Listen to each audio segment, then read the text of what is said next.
Hello বন্ধুরা, কেমন আছো তোমরা সবাই? আশা করি প্রতিদিনের মতন তোমরা খুব ভালো আছো। আজকে আবার আমি একটা নতুন ভিডিও নিয়ে চলে এসেছি। আশা করব আজকের ভিডিওটা তোমাদের খুব ভালো লাগবে। আজকে আমি খুব ছোট্ট ছোট্ট কাপড়ের যে ফেব্রিক বেঁচে যায় সেটা দিয়ে আমি তোমাদের অনেকগুলো আইডিয়া তোমাদের সাথে শেয়ার করব। আর বিশ্বাস করো, এইগুলো করতে তোমাদের একটা টাকাও খরচা হবে না, আর বরঞ্চ তোমরা অনেক কিছু সুন্দর করে রাখতে পারবে। তো এইগুলো করা খুবই সহজ। তো চলো আজকে আমার আইডিয়া নাম্বার 1-এ চলে আসি। আজকে প্রথমেই তোমাদের সাথে শেয়ার করব একটা সুন্দর জিনিস। তো দেখো, তার জন্য আমি দুটো কাপড়ের ফেব্রিক নিয়ে নিয়েছি। তো এটা তোমরা তোমাদের হিসাব মতো নিতে পারবে, কারণ আগেই তোমরা বুঝতে পারবে কেন বললাম। আর এখানে আমি নিয়ে নিয়েছি ইলাস্টিক। আর এই ইলাস্টিকগুলো যেখানে সেলাইয়ের জিনিস পাওয়া যায় সেখানে পাওয়া যায়। এটা 5 টাকা করে মিটার নেয়। তো দেখো আমি কিভাবে রেখে দিচ্ছি। এইভাবে আমি একটা ফেব্রিকের উপরে আমি একটু ছোট্ট করে ইলাস্টিক কেটে রেখে দিলাম। তার উপর থেকে আরেকটা কাপড় এইভাবে রেখে দেবো। খুব সহজ, একটু মন দিয়ে দেখো তাহলেই বুঝতে পারবে। আর এরপরে আমি এর চারদিকটাই ফোল্ড করে দেবো, শুধুমাত্র একটা জায়গায় একটু অংশ ছেড়ে দেবো, কারণ আমাকে এই কাপড়টাকে ফেব্রিকটাকে আবার সোজা করার আছে। সেই জন্য দেখো আমি 4-5টা সেলাই করে নিয়ে চলে এসেছি। আর একটু অংশ যেখানটা খোলা রেখেছিলাম ওখান থেকে আমি এটাকে এইভাবে টান নিয়ে নিচ্ছি। তো এটা কি হবে, সোজা হয়ে যাবে। তাহলে কি হবে দেখো, এই যে আমি যে ইলাস্টিকটা লাগিয়ে রেখেছিলাম এটাও সোজা হয়ে গেল। আর এটা বাস আমার অর্গানাইজার বলতে পারো রেডি হয়ে গেল। কি করতে হবে বলো, এখানে যেখানটায় আমার মুখটা খোলা ছিল এই যে মুখটার জায়গাটাতে এবারে আমাকে সেলাই করে নিতে হবে। প্রথমে আমি এইভাবে সুন্দর করে পুরো কাপড়টা ভালো করে বার করে নেব। আর তারপরে এর উপরে একটুখানি আয়রন ভালো করে নেব। তো তাতে কি হবে, এই কাপড়টা সুন্দর করে বসে যাবে। তো দেখো আমি হাত দিয়ে এইভাবে করে নিয়ে আয়রন একবার চালিয়ে দিচ্ছি। এতে কি হবে, একদম সুন্দর করে বসে গেল। এর উপর থেকে আমি টপ সেলাই দিয়ে দিয়েছি। তো দেখো এটা আমার রেডি হয়ে গেল। আর এখানে আমি একটা বোতাম লাগিয়ে দেবো। তোমরা যে কোনো বোতাম কিন্তু এখানে লাগিয়ে দিতে পারো। তো দেখো এইভাবে আমি বোতামটা ধরে এখানটাতে আমি বোতামটা লাগিয়ে দেবো। তাহলে কি হবে, এই যে ইলাস্টিকটা রেখেছি এখানটা এসে ফসে যাবে।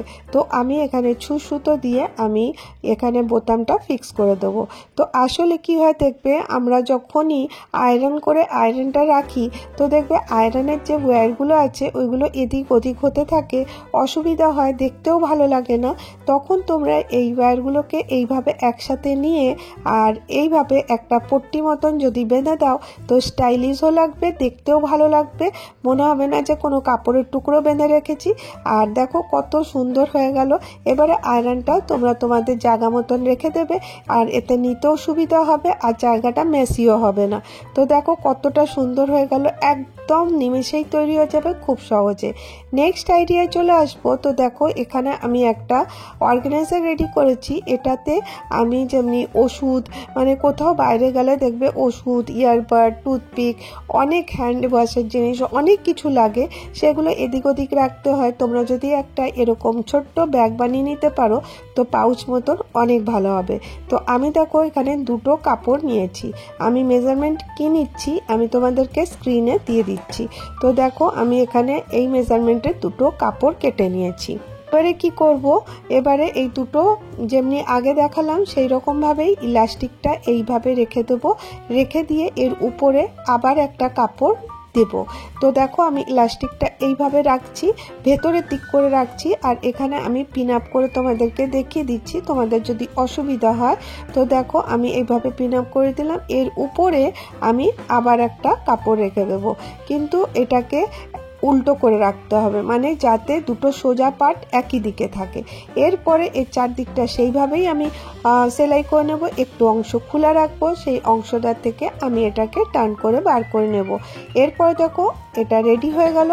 আর এরপরে এই যে কোনাগুলোতে কোনো একটা ছুঁচলো জিনিস দিয়ে এইভাবে মুখটা বার করে দেবো। খুব সহজেই হয়ে যাবে, তোমরা একবার করো। তো দেখো এরপরে যে মাপটা নিয়েছি তার থেকে 1 সেন্টিমিটার একটুখানি বেশি আমি এটা নিয়েছি। আমি মেজারমেন্টটা তোমাদের স্ক্রিনে দিয়ে দিচ্ছি, তোমরা তাহলেই বুঝতে পারবে কতটা মেজারমেন্টের হয়েছে। তো এটা দেখো সেইভাবেই আমি সেলাই করব। সেলাই করে এই পাশ থেকে একটু উল্টো করে দেবো যাতে এর ফিনিশিংটা এসে যায়। তো দেখো 4-5টা সেলাই করে নিয়েছি, একটু অংশ যেখানে খোলা রেখেছিলাম ওখান থেকে আমি এটাকে সোজা করে নিলাম। তো দেখো এইভাবে সোজা করে নেওয়ার পরে যতটা পারবো কোনাগুলো বার করবার চেষ্টা করব। কোনাগুলো দেখো বার করে নিয়ে এরপরে আমি আয়রন দিয়ে এটাকে বসিয়ে দিচ্ছি। আর এইভাবে আয়রন দিয়ে বসিয়ে দিলে কি হবে, এটার ফিনিশিংটা কিন্তু খুব ভালো আসবে। ছোট জিনিস হোক বা বড় জিনিস, প্রত্যেকটা জিনিস যদি ফিনিশিংয়ের সাথে করা যায় বেশি ভালো লাগে। তো দেখো এরকম ছোট্ট ছোট্ট দুটো কাপড় আমার রেডি হয়ে গেল। এরপরে আমি এটাকে অ্যারেঞ্জ করব। কিছুই না, দেখো কত সুন্দর একটা জিনিস তৈরি হবে। এরপরে দেখো আমি এর কাপড়টা একটু বেশি রেখেছিলাম, এখানে আমি 3 সেন্টিমিটার মতন একটু নিয়ে নিচ্ছি। কতটা নিচ্ছি তোমরা স্ক্রিনে দেখতে পাচ্ছ, 3 সেন্টিমিটার পর্যন্ত আমি এটাকে ফোল্ড করে দেবো। এইভাবে দেখো ফোল্ড করে দিলাম, দিয়ে এই কাপড়টার উপরে আমি আবার এটাকে রেখে দিচ্ছি। তো এটা দেখো দুটো সমান সমান ছিল, তার উপরে একটু বড় ছিল, ওই জন্য আমি এতটা জায়গা ছেড়ে আমি এখানে পিন আপ করে তোমাদেরকে দেখিয়ে দিচ্ছি। তো দেখো এইভাবে আমি পিন আপ করে নিলাম, আর 3টে আমি পিন লাগিয়ে দিচ্ছি যাতে তোমাদের বুঝতে সুবিধা হয়। এরপরে আমি 3টে বক্স তৈরি করে নেব, সাইডটা সেলাই করে দেবো আর নিচটা সেলাই করে দেবো, কারণ আমাকে এখানে পকেট মতন করবার আছে। তো দেখো তোমরা তোমাদের হিসাব মতন পকেটটা করে নিতে পারো। আমি আমার পকেট রেডি করে নিয়ে চলে এসেছি। দেখো সেলাই করা কমপ্লিট হয়ে গেছে। তো দেখো এখানটা কত সুন্দর পকেট রেডি হয়ে গেছে, ছোট্ট ছোট্ট কিউট কিউট পকেট হয়ে গেছে। আর এখানে আমরা কি করব, আমাদের প্রয়োজনীয় মেডিসিনগুলো এর মধ্যে রাখবো, টুথপিক, ইয়ারবাড, তোমাদের যা দরকার হবে ওটা নিতে পারো। এরপরে আমি এখানে একটা বোতাম লাগিয়ে দেবো, আগে যেরকম লাগিয়েছিলাম সেরকমই একটা বোতাম আমি এখানে মেজারমেন্ট করে এখানটাতে আমি বোতামটা ফিক্স করে দেবো। তো এটা আমি ছুঁচ সুতো দিয়ে করে নিব। তো দেখো কত সহজে কিন্তু তোমরা এগুলো তৈরি করে নিতে পারো। আর এরপরে দেখো তোমরা তোমাদের দরকার মতন জিনিসের মধ্যে অ্যারেঞ্জ করে রাখতে পারো। তো এটা ট্রাভেলে যখন তোমরা যাবে তখন এই ছোট্ট পাউচটা যদি ব্যাগে করে নিয়ে যাও দেখবে অনেক সুবিধা হবে, প্রত্যেকটা জিনিস একই জায়গায় পেয়ে যাবে। নেক্সট আইডিয়া চলে আসি। তো দেখো এখানে আমি 3টে কাপড় টুকরো করে নিয়েছি, একটা লাইলিনের জন্য নিয়েছি আর 2টো এমনি কাপড়। দেখো আমার কাছে যা ছোট ছোট কাপড় ছিল আমি সেটা দিয়ে তোমাদের সাথে আজকে শেয়ার করছি আইডিয়াগুলো। আর দেখো 3টে কিভাবে রাখলাম তোমরা দেখতেই পেলে। এরপরে আমাকে এটাকে সেলাই করতে হবে। তো 3টাকে ঠিক করে বসিয়ে নেব, দিয়ে দেখো এর 4-5টা সেলাই করে নিয়ে চলে এসেছি। একটু অংশ খালি রেখে দিয়েছি কারণ এটাকে আমাকে আবার থেকে উল্টে দিতে হবে। তো দেখো আমি এইভাবে করে এইভাবে আমি এটাকে উল্টে দিচ্ছি।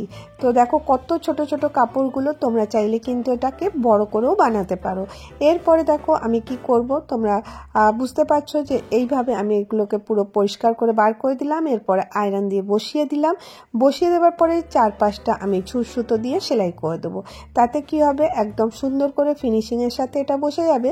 এরপরে কি করব দেখো এইভাবে, দেখো এটা সেলাই করে নেওয়ার পরে এবার এটাকে আমি তোমাদেরকে ফোল্ড করে দেখাই কিভাবে ফোল্ড করব।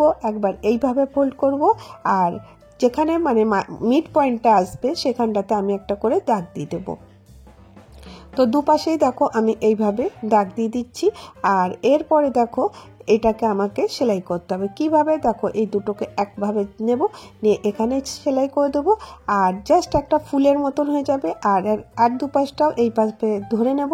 আশা করি তোমরা পিকে দেখে মানে তোমরা স্ক্রিনে যে দেখতে পাচ্ছ সেখান থেকে তোমরা নিশ্চয়ই বুঝতে পারছো। জাস্ট খালি এইভাবে করে নিয়ে এটাকে ভালো করে একটু হাত দিয়ে দেবে দেবো। তো দেখো আমি এইভাবে দেবে দিচ্ছি, একটু আয়রন দিয়ে এটাকে পুরো বসিয়ে দিচ্ছি। এরপরে দেখো কি করতে হবে, এমনিভাবে বসিয়ে দেবে। তোমরা কিন্তু এটা বড় সাইজেরও করতে পারো, আগেই বললাম আমারটা একটু ছোট্ট হয়ে গেছে। এরকমের নানান রকমের তোমরা কিন্তু কোস্টার বানাতে পারো। এরপরে আমি ছুঁচ সুতো নিয়ে নিয়েছি, এই পাশ থেকে দেখো একটু কাপড় নিয়ে এই পাশে আমি সেলাই করে দেবো। খুব কিউট একটা কোস্টার তৈরি হয়ে যাবে, খুব ইজিলি তোমরা কিন্তু নিমিষেই করে নিতে পারবে। এই ছোট্ট ছোট্ট আইডিয়াগুলো যদি তোমাদেরকে ভালো লাগছে তাহলে একটা করে লাইক করে দিও। আর যদি তোমরা আমার চ্যানেলে নতুন এসে থাকো, আমার ভিডিওর কোনো একটু অংশ তোমাদের ভালো লাগলো, তো চাইলে তোমরা আমার চ্যানেলটাকে সাবস্ক্রাইব করে নিতে পারো। আর আমি প্রতিদিন চেষ্টা করি তোমাদের জন্য নতুন কিছু নিয়ে আসার। তো আজকে আমি তোমাদের সাথে এই কটা আইডিয়া শেয়ার করলাম। যদি তোমাদের ভালো লাগে তো তাহলে আরেকবার বলছি, লাইক করতে ভুলো না কিন্তু বন্ধুরা। ভালো থেকো, সুস্থ থেকো, আবার দেখা হবে নেক্সট ভিডিওতে।